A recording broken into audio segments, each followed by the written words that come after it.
All right. Good morning, everybody, and thank you for joining us. We are going to be discussing the difference between exempt and non-exempt employees today. I'd like to introduce you to David, who will be helping out, and he'll introduce our main speaker here in just a minute. He is one of our HR business coaches. He's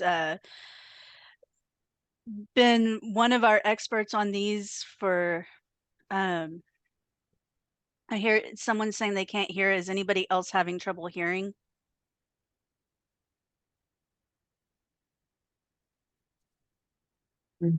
I hear you just fine. I hear you. Yeah. Okay. Okay, just making sure. So I'm gonna let David introduce Kim, tell you about her and her expertise in this area. And just to let you know, we will be having a Q&A at the end of this. So if you have any questions throughout the presentation, please put that in the Q&A box and we will get to those once Kim is done sharing what she has for us today. Great. Thank you very much, Penny. Good morning, everyone. Thanks for coming and attending this presentation on the difference between exempt and non-exempt. Our presenter is Kim Matus, and she's a seasoned HR professional. She's done this for over 20 years. She's been part of the HR service team for a bit over 6 years now, working with various clients on all sorts of HR activities and dealing with employment laws, and particularly with the current topic of exemption versus non-exemption. So with that, I'm going to go ahead and turn the ball over to Kim. But again, if you do have any questions, please put them into the Q&A box and we will field them at the end of the presentation. Kim, all yours. Great. Thank you, David. And thank you, everyone, for joining us today for this session. Actually, a really important area in employment. And that's quite frankly because a lot of your employees will fit into one of these categories, exempt or non-exempt. And this is an area that sometimes can be often misunderstood. So hopefully we will kind of tackle and whether you're coming in from an HR position or maybe you're a manager or a leader, you are a business owner, perhaps. Understanding the rules that govern exempt versus non-exempt employees in this classification, it's not just a best practice, it's a legal necessity. So having to misclassify employees can not only lead to, costly compliance issues or some legal claims, but just overall employee dissatisfaction. So hopefully through the presentation today, we'll demystify what that process looks like and provide some insight and knowledge so that you can feel confident and make the best decisions in classifying your employees. Looking at our agenda for today, we're going to start with some important definitions with the Fair Labor Standards Act. We're going to look at that exemption category and what the criteria would be to meet an exemption status. And then within that status, there are exemption categories that come into play. So we'll break down each of those categories. And then on the flip side, if an employee is not meeting the exemption status, they would fall into the non-exempt category. And what are some of those legal considerations to take a look at for your non-exempt employees? And then, of course, there are some common missteps that we see or some legal risks that can open the door. So we'll walk through what some of those look like. And then looking at best practices, just to make sure that you streamline things and get those geared up so that you can properly classify employees. And like we said, we'll go ahead and we should have, we just have a half hour today, but we should have a few minutes left over or some time left over at the end, and we can go through some questions that might come up. So looking at the definition, so the Fair Labor Standards Act, it's been around for quite some time, since 1938, that was created. It is a federal law in the United States, and it's enforced by the Department of Labor. And so the Fair Labor Standards Act, or FLSA, actually looks at setting the regulations as it relates to your minimum wage requirements. There's the federal level. You've got overtime pay that the FLSA will regulate and take a look at, as well as time records, record keeping. And then, of course, your child labor laws will also fall under FLSA. So the categories that we're looking at today is your exempt employees, and that's exactly what we're talking about. By that is if they test into that position, that just basically means they're exempt from overtime. So they're not eligible to receive their overtime pay. And then on the flip side, you've got your non-exempt employees, your hourly employees are often how those are referred to. And that, of course, just means they would be entitled to earning overtime. And that is 1.5 times your regular rate of pay for any time worked over 40 hours in a work week. And the specific words here, 40 hours in a work week, that's important because the Fair Labor Standards Act also requires that you define what that looks like. So you have to have a 7-day or 24-hour consecutive period for that. So that could be anything from, your traditional Monday through Sunday work week, or a lot of times employers will use a Sunday through Saturday. And then it doesn't have to be, of course, those are the common ones. It could even be, if it meets your business, a Wednesday through Tuesday. So just ensuring that it's that 7 consecutive 24-hour period that would be applicable for the non-exempt classifications. So looking at our criteria, let's look at the exempt status category first. The first criteria that you look at is pretty standard and pretty easy to understand as far as the salary basis test. So that just means it's a fixed, predetermined salary. So if someone were to make, for example, $65,000, that is every week it equates to $1,250. So that is fixed and it's not going to fluctuate. So if they work 20 hours that work week, they still get paid the same. They worked 80 hours in that work week, they would also be paid that same salary amount. That's fixed and it's not changing. The second criteria to look at, and that would be the salary level test. So again, this is pretty straightforward.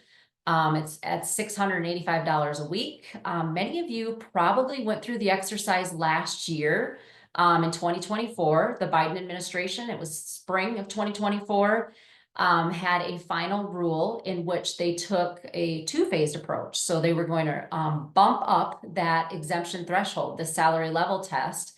The first phase would kicked in July of 2024, and it bumped it all the way up to $43,888.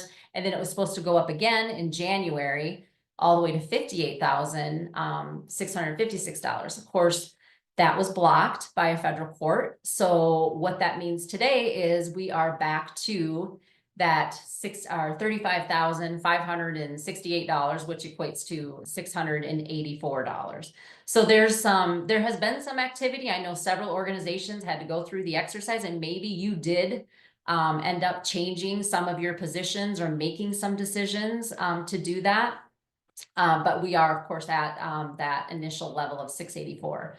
And then the last category to meet the exemption status is the duties test. And this one's a little bit more complex or more involved.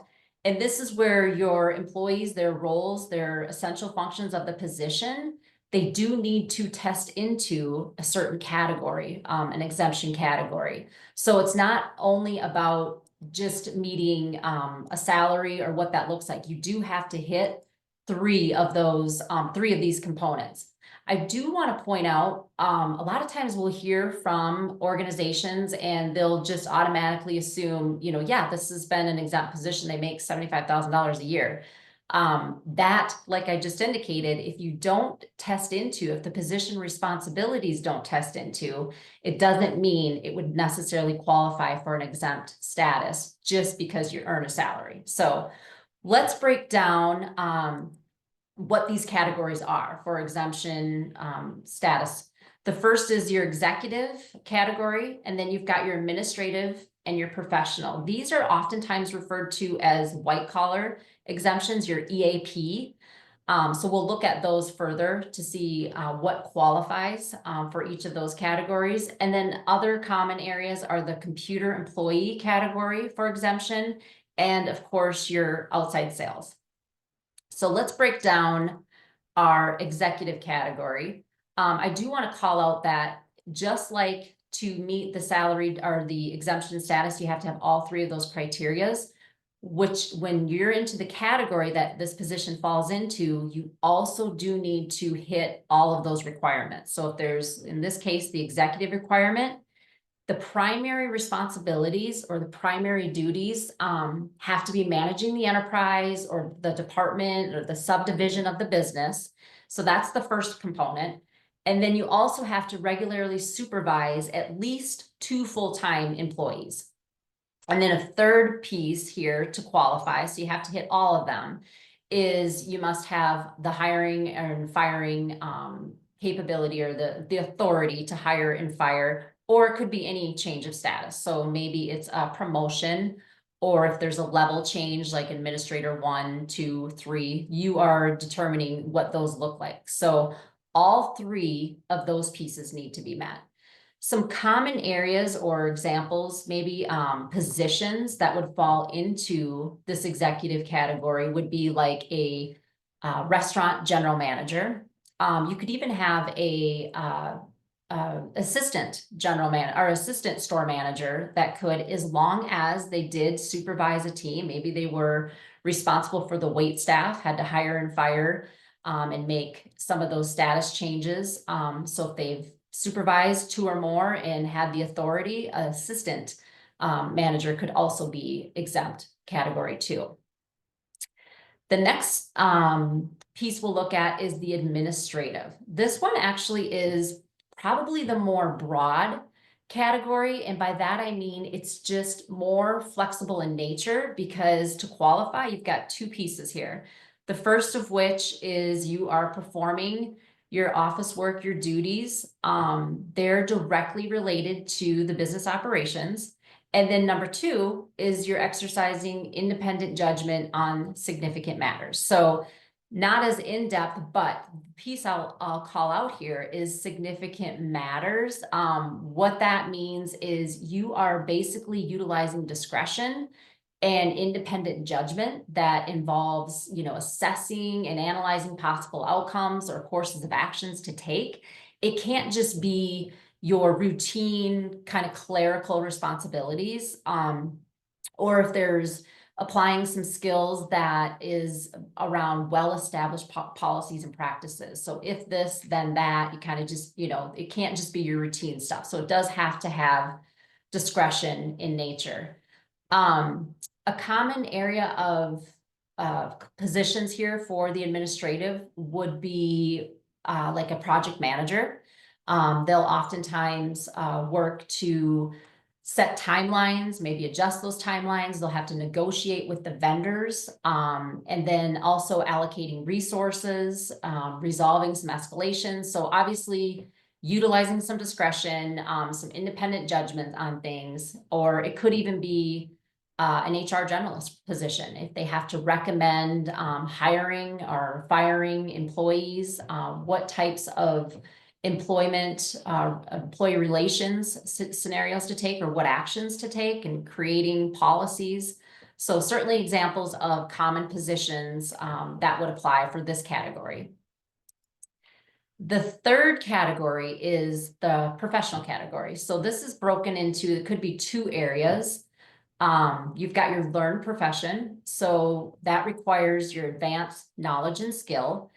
And also it is in a field of science or learning. And then the third piece is you must be customarily acquired to take prolonged courses of study in intellectual instruction. So this, of course, is going to be your lawyer position. Maybe it's a chemist. Your engineers certainly would fit into the learned professional category here. And then the other piece could be a creative. So different from the learned profession, but would fall under the professional category. That's just requiring invention, imagination, and talent with the artistic or creative endeavors. So you're looking at your music or writing, acting, those types of positions. Your actors, your writers, composers would be examples on the creative profession that would fit typically into that category for exempt. Got two more here. The computer employee, this is primary duty. Their main roles and responsibilities are looking at system analysis techniques and procedures. It's the designing and the development, testing of computer systems or the programs. And then it could also be the modification, designing, developing, testing related to machine operating systems. One thing to call out here is not all employees that are customarily working with computers primarily are going to be fitting into this category. So an example would be your network or your IT analyst, help desk support, those types of positions. If they are customarily helping out their users with some hardware, computer hardware, or network issues, those oftentimes would be still hourly types of positions. The computer employee category is mainly, an example would be like your software engineers, your computer programmers, things of that nature. And then the fifth category we're looking at, of course, is outside sales. So if you are closing deals and you're working outside of the customary or place of business, so like a telecommunications account executive has to go from customer to customer, their place of business, and they are, you know, assessing their services, looking at their products face to face with the customer. Another example would, of course, be your pharmaceutical reps or medical device. Oftentimes they're traveling from state to state, hospital to hospital. On the flip side, your inside sales reps they are primarily, they're the hourly employees. So they're got a maybe list of cold call clients to look at. They are absolutely in one place, one location. They don't have to leave to meet face to face, things of that nature. So that wouldn't qualify. It's the outside sales. It's that working away from the place of business, which would qualify. So just to kind of sum up those categories, you do have to hit both or all of the requirements within the category. And then the three criteria, of course, that come into play for the exemption status. There is one more piece that's important to touch on, and you've probably heard of or may not have, but HCEs, or highly compensated employees. These are going to be individuals where if you don't hit every one of the categories, but you also earn the position, the person in the position is above 107,432. It's just a nice specific number. If you're above that number annually, and you do meet one of the criteria, so maybe you make $110,000 and you regularly direct operation of the business, but you don't manage any employees. Somebody else has the authority to hire, fire, staff. You still would qualify under the HCE category too. So just want to call that out as well. So now let's move into if you don't test into the areas of the exempt that we talked about within one of those categories, then as indicated, it would be a non-exempt position. So there's some important regulations or areas that pertain to your non-exempt employees. The first is going to be the overtime pay. You're eligible for overtime. So this is at the federal level. So anytime worked over 40 hours, you would be entitled to time and a half. And then, of course, that's that 7-day work period. You have to have that defined. One thing outside of the federal level is your state laws. Those will come into play. For example, Oregon, if you're in the industry of manufacturing, you would have overtime kick in at 10 hours a day. So you wouldn't wait till you hit 40 in the work week. If you hit 10 hours, then in that 11th hour or anytime after that would be subject to overtime pay. The second piece is your record keeping. So all hours must be tracked accurately and you must keep record of that. And we'll get into in some of the legal areas and the risks, we'll kind of talk further about what that looks like. And then the third area is your meal and rest periods. And this again is more at the state level. So lots of states have introduced different laws on meal periods and rest breaks. If you're in California, for example, you've got a 30-minute unpaid meal break if you've worked 5 hours. Connecticut, for example, is 30 minutes unpaid after 7.5. So just being aware of, depending on where your non-exempt employees are, which state, and what those meal break periods would look like. So when you look at these different categories, here are some common pitfalls that tend to pop up. The first, of course, is just misclassifying your employees. You might do that intentionally, or you didn't know. The example I gave earlier, where you just figured if their salary, well, then they must be exempt. That's just how we paid them. We don't have them to track their time. That can be a problem.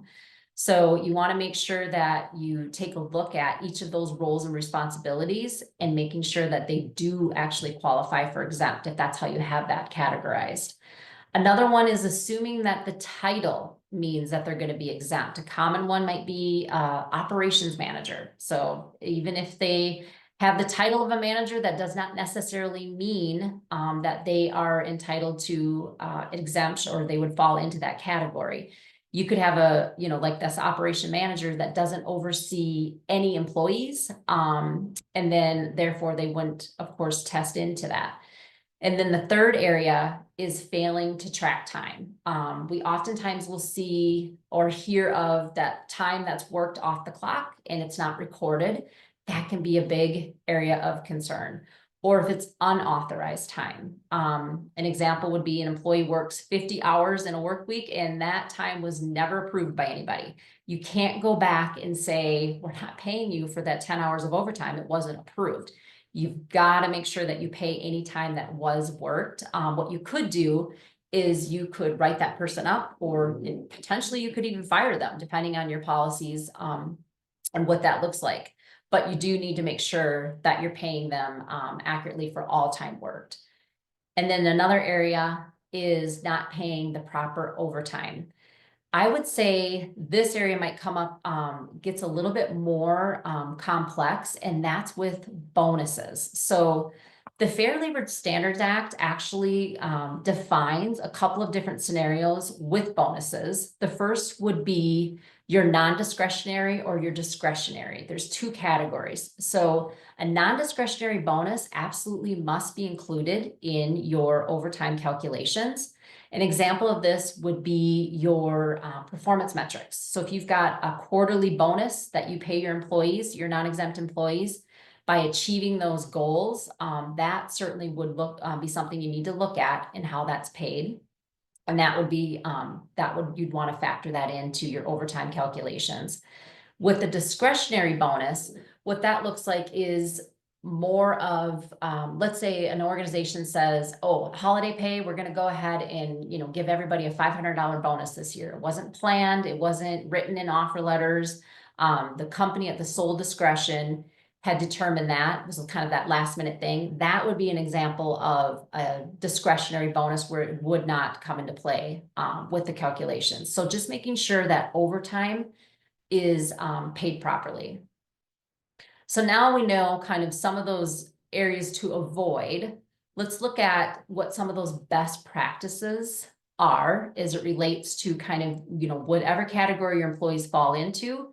You want to start out with reviewing your job descriptions. So if you've been even if you're a manager or, in the field of HR, we all know this is a constant evolving process, but really looking at and understanding the responsibilities and the role of the position, and that accurately reflects the job. But then you're, of course, looking at those duties and responsibilities and their testing to be in the appropriate category too, if they're exempt. I had a recent scenario where a manager sent a job description and they used probably, an AI tool, which many of us do. But this role was supposed to be a little bit more advanced and was about, they wanted to pay around $85,000. But the job description that came up was very much, you're not using discretion, you're following a set standard of practices, you're assisting in a lot of areas. So we had to make some tweaks, and it's important to look at things like that just to make sure that it's compliant. The other area is the laws. We've talked a lot about kind of the federal level, but even more, there's activity at the state level. So with a lot of companies now, you're hiring employees in just remote areas and they're working outside of different states, what that looks like, knowing what those exempt thresholds are, those could be different, whether you're in the state of Colorado, for example, or even California. So looking at where your employees, what states they're in, and what those regulations or laws look like. The meal breaks we brought up as well. So those can all factor in what that exemption threshold or what those categories will look like. And then lastly, we want to touch on clear communication, just being transparent, not only with, your job descriptions, but what are your policies, your practices, making sure that you kind of take a look at, review your handbook. Do you have your 7-day work week defined, your overtime authorization, some of those pieces? That helps to be, upfront and proactive with your employees. As far as communication or documentation, you want to make sure that you're outlining in your offer letters what that looks like. So if the position is an exempt position, they're not eligible for overtime, that should be in the offer letters. Your internal document, that job description, that should also have the category, whether it's exempt or non-exempt, on the job description. So that is kind of a conclusion of some of the main areas to look at with exempt status or non-exempt status. And so we can take it if we have any questions or. Yes, Kim, thank you for this. And yeah, we have a good number of questions which have come in. I'm going to take it at the top, and we have 4 minutes to go. There's pretty much no chance that we're going to be able to get through all of these. We'll stay on and continue this going, but we recognize that some people may have to drop at the bottom of the hour here on this. So the first one, we have staff working various duties in our accounting department. We've listed them as administrative exempt. Is this incorrect? Not necessarily. That absolutely could be correct. Administrative is your more common category to fall into. So I would go back to the duties that you're talking about and make sure that they demonstrate they're using independent judgment and they are using discernment. They're not just following routine tasks. So as long as you hit that, then most likely it would be exempt position. Okay. How are inside salespeople usually classified? Inside sales, just by definition, they're not going door to door. They're not going outside the building. They're hourly. Typically, they're non-exempt by definition. So if they're cold calling, there's, a lot of them work remotely. They're just at home, but they don't have to leave their desk computer. They're working a, big list of lead lists, things of that nature. It's an hourly position. Okay. What about inside sales who have a base pay of whatever and the expectation of 40 hours? If they're working 30 hours in 1 week, can they make it up and work 45 over the next 2 weeks? You would just, each week stands alone. So they would be paid in that week that they work 30, that's what they would be paid. And then the next week stands alone. And that's important for calculating overtime. So that next week, if they're making up, they would most likely qualify for overtime if they're working over 40 hours. So just important to remember that each week stands alone. I do want to call out, you can have a salary level position that works non-exempt. That's not a problem. So if you have someone who tests in a salary level position, but you want to put them in an hourly position, I see this. I have clients that do this. Congratulations, you get to work overtime. You can do that. You cannot do the reverse. You can't take an hourly or a non-exempt position that doesn't qualify for exempt and move them into salary and not record each work week for calculation purposes of overtime. Okay. Do hourly employee time cards have to show a start and end time, or can they just write down the number of hours they worked without putting a start and stop? The best practice is that you want to clock in, you want to clock out. There is a fact sheet for them from the Fair Labor Standards Act that basically outlines what has to be recorded. But anytime an employee, if you take a meal period, things of that nature, that should all be the best practices that you can demonstrate then. So you're able to see what that time looks like. If you ever get into a wage and hour claim, those time records need to be kept, and you're safer to have a more detailed description there. Okay, great. For a highly compensated employee, does the salary need to be, or the salary calculation need to be on base salary only, or can it be base plus salary or base plus overtime? It seems a little confusing as I'm reading it, but that's what it says.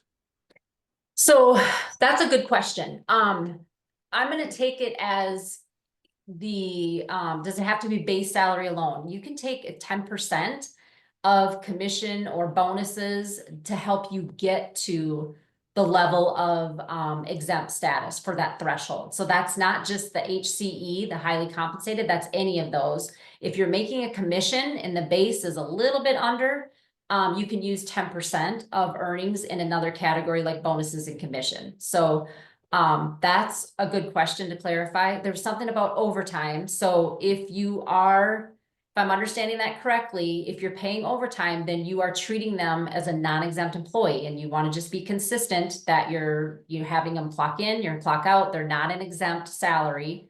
And each work week stands alone for overtime purposes. Okay. Where can we find state specifics to non-exempt meal and rest period requirements, specifically for Texas?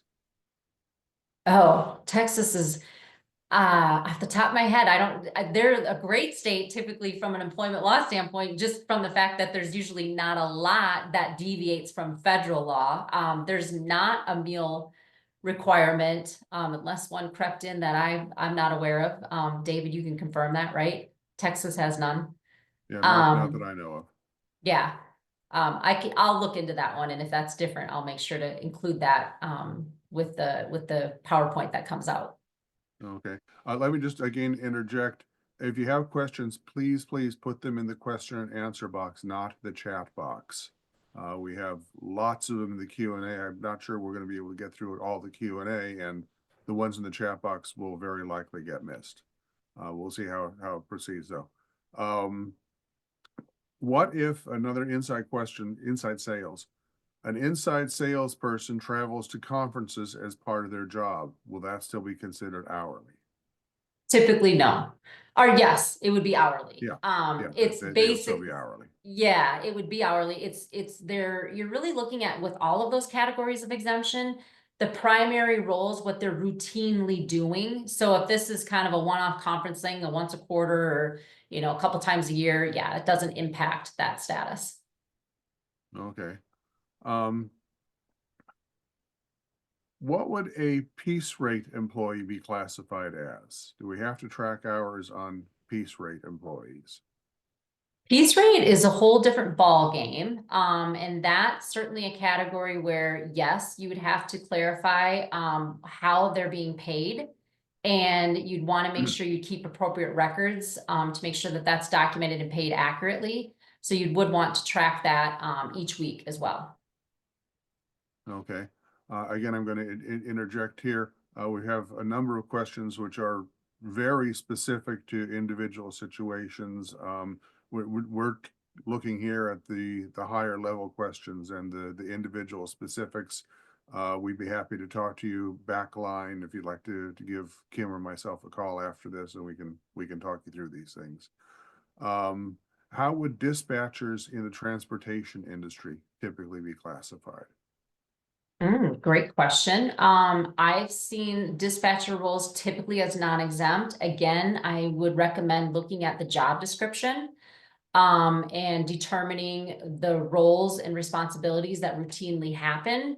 And if they don't fit into one of the categories, like the exemption categories that we discussed, that would typically be your non-exempt. Now, if they oversee some employees, or if they're that independent decision-making and discretion is something to look at, you might want to look at the administrative category. Like we mentioned, that one's oftentimes the most broad category to meet, you might be able to look at that depending on, again, what the specifics are of what they do from day to day. Okay. How about business consultants in a very specific field which require deep understanding of financial service industry? Would that be considered a learned category and qualify for exemption? It could be in a learned category depending on the prolonged course needed, study, that type of thing. So you'd have to hit those 3 requirements in the learned category. But it's still, if you're just looking to test for an exempt level, it could be in that administrative category. So consultants from the financial, you're oftentimes, looking at a lot of discretion.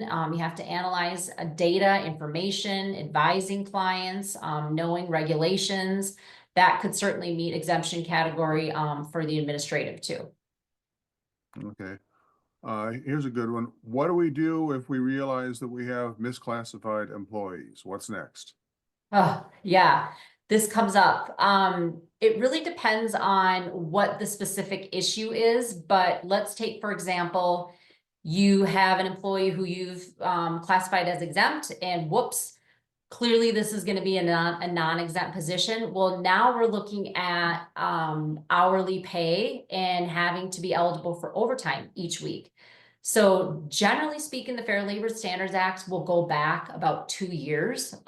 Your best practice is to immediately fix that. It could even go back further if you intentionally avoid those types of situations. So you want to take action, and maybe oftentimes where you could, reach out to HR service. We look at things like that. Maybe it's an attorney, because that can be some costly reconciling of some wages, things of that. And then you also want to consider your communication to the employee and what that looks like. But yeah, you would want to go back and probably do an analysis on that position and then other positions, just to make sure you've got those correctly allocated for the rest of the positions too. Okay, fair enough. When paying overtime, are PTO hours included in the count of the 40 hours? Good question. No, they're not. So regular hours worked. So if you're using holiday or PTO, that does not count towards your hours worked because you took that time off. So it's just regular 40 hours worked. And it's probably good just to go back to whatever payroll venue or platform that you're using. And if you've got a payroll rep, maybe you're using ADP, maybe you're using Paychex. Just go in and take a look at, how those pieces are calculated, what that looks like. Because again, when we talk about transparency and clear communication, letting your employees know, those hourly employees, how that works, that's a good plan to make sure that that's part of the process too, whether it's onboarding or what that looks like. That might be a good area to cover.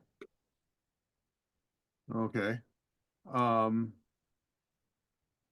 What if an inside salesperson is over the highly compensated threshold? What do we do then?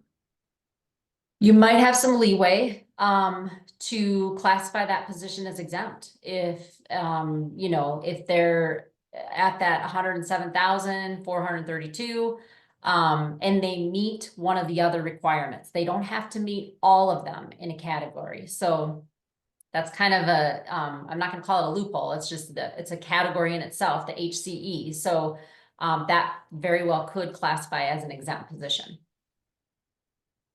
Okay. Can you pay an hourly employee for 40 hours even if they only work 35, as long as you're paying overtime if they ever go over 40? An hourly can you pay, I'm sorry, Dave, can you say it one more time? So can you pay, I think what this question is basically like a salaried non-exempt, where you're guaranteeing someone 40 hours wages and maybe they have a short week, but you're not going to dock their pay on an hourly basis. But if Oh, they cross over 40, then yeah, yes, you're going to put them into an OT bucket. yes, yeah, you can do that. You can pay a hourly or non-exempt employee salary But you still have to be hitting those other requirements of each work week stands alone. So you have to demonstrate what their time worked was and what their overtime pay would be. Okay, all right, fair enough. Would an exempt employee be able to later claim hours worked over are subject to employer reimbursement pay? So basically, an exempt employee wants to get overtime pay. And I'm going to say no, an exempt employee is paid to complete a job and complete a project, and they've agreed to an annualized rate, which is then broken down per pay period. And if the person is truly exempt and their job role is truly exempt, if they end up working 55, 60, whatever hours to get a project, that's just the way the ball bounces. Yep, I would agree.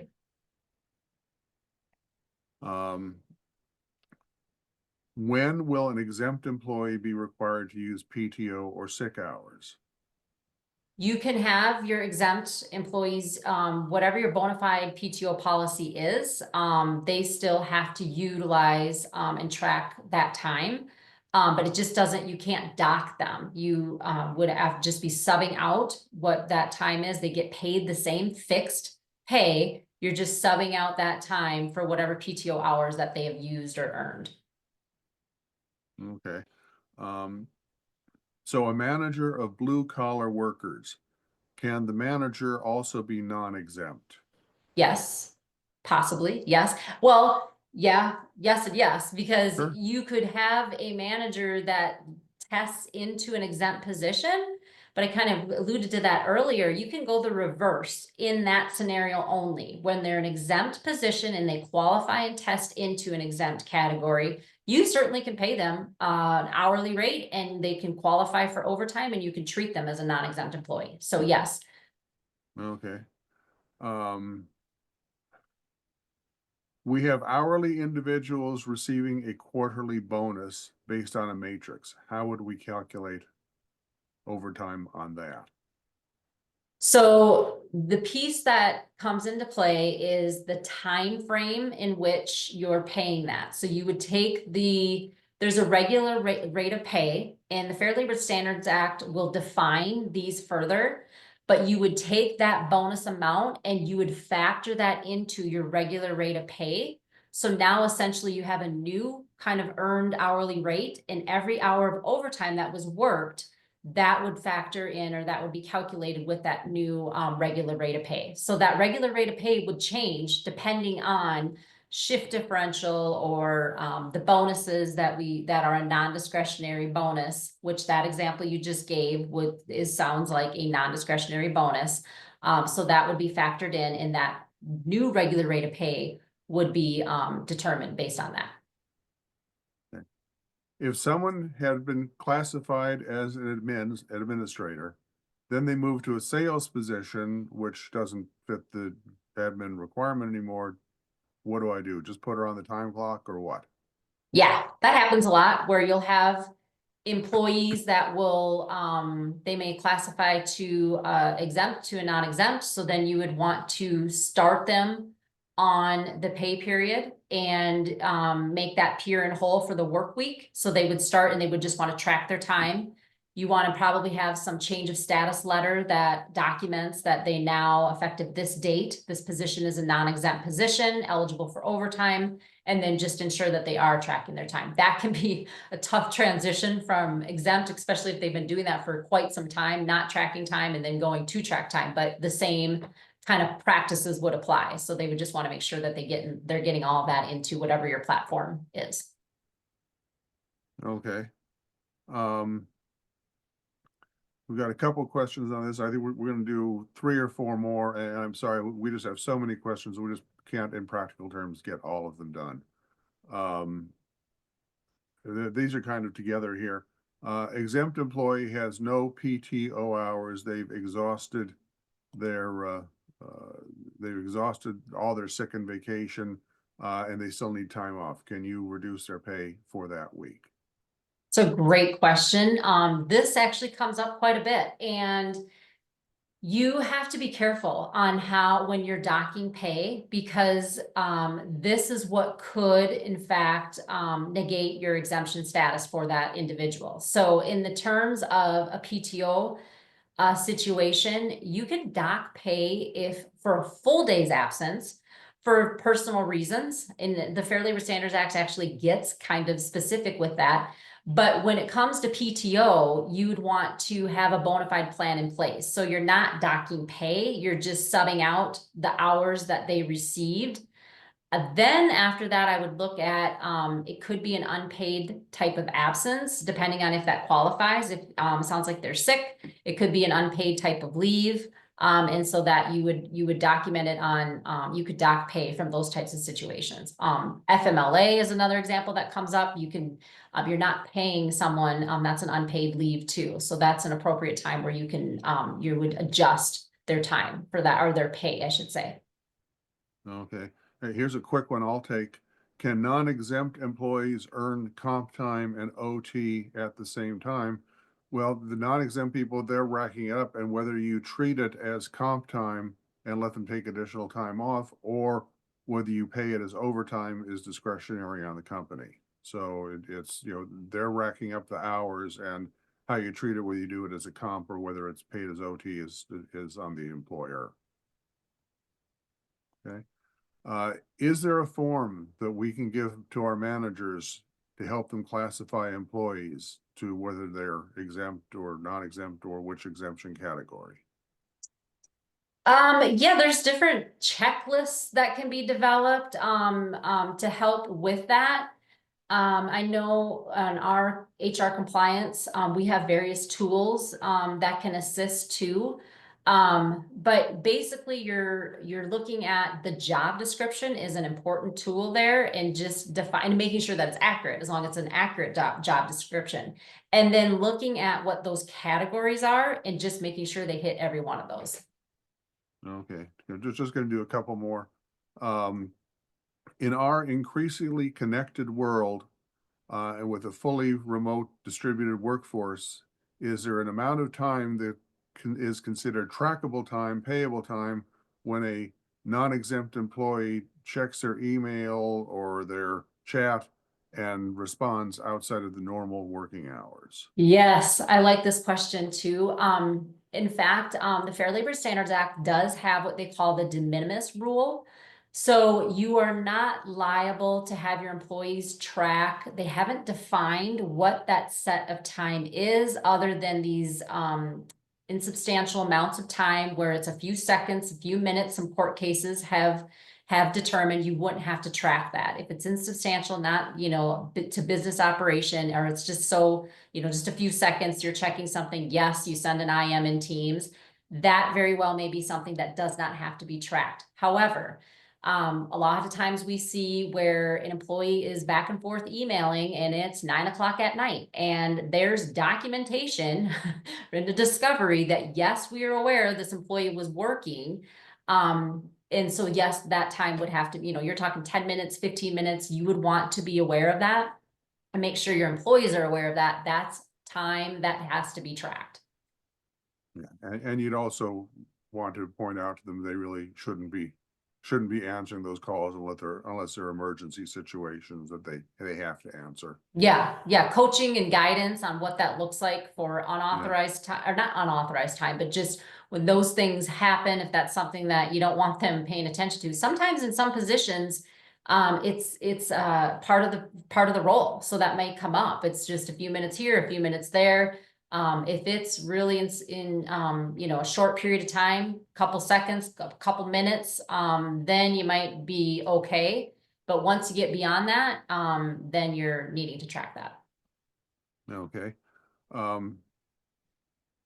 If you allow your employees to go into the hole on their PTO, and they've used the PTO and they haven't earned it, and then they quit, can you deduct the prepaid PTO from their final check? Unfortunately, when you get into deducting final pay, that gets really complicated. At the state level, you definitely need to be aware of what those state laws are. Lots of times you cannot deduct on final pay. If you can, you'd have to have that typically authorized by the employee on what that looks like. So very careful when you're making final pay deductions. More often than not, you can't do it. There are some carve outs in some states where you might be able to, depending on what your documentation is, what your policy is. Okay, and this is the last one we'll do. And thank you so much. Again, you can reach out to Kim or myself or any of the team directly if you got missed. Well, you have a non-exempt employee who's on call for after hours support or maintenance or something like that. Do you have to pay them for the whole time that they're on call or just the time they are working?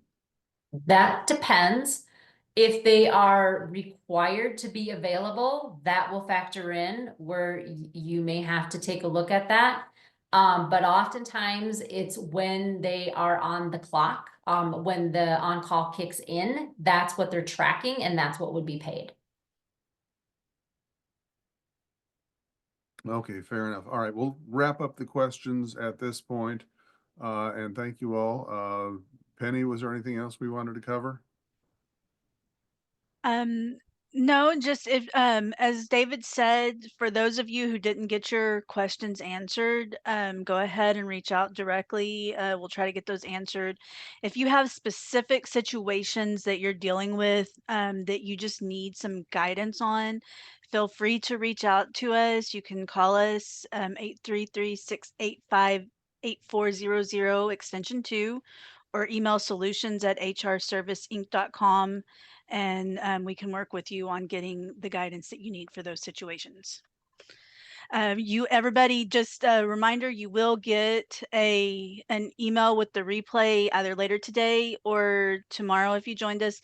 And that will also have a copy of the slides. So we will be sending that out to you so you have access to that, and that will include this Q&A session.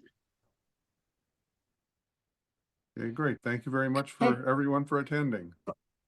Thank you.